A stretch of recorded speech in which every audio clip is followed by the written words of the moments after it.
یک गांव के करीब एक जादुई जंगल में एक बहादुर लड़की आयशा रहती थी।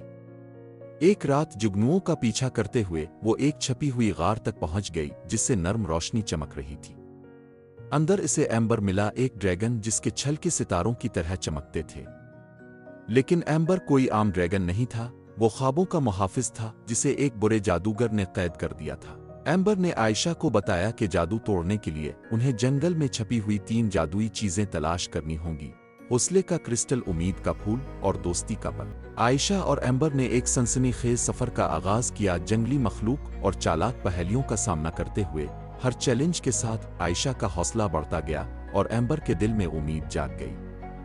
आखिरकार उन्होंने तमाम चीजें इकट्ठी की और जादूगर का सामना किया और जादू को तोड़ दिया। आजाद होकर एम्बर ने आयशा को ख्वाबों की दुनिया में दाखिल होने के लिए एक चाबी दी, जहां बेशुमार मुहिम्मात उन दोनों का इंतजार कर रही थी।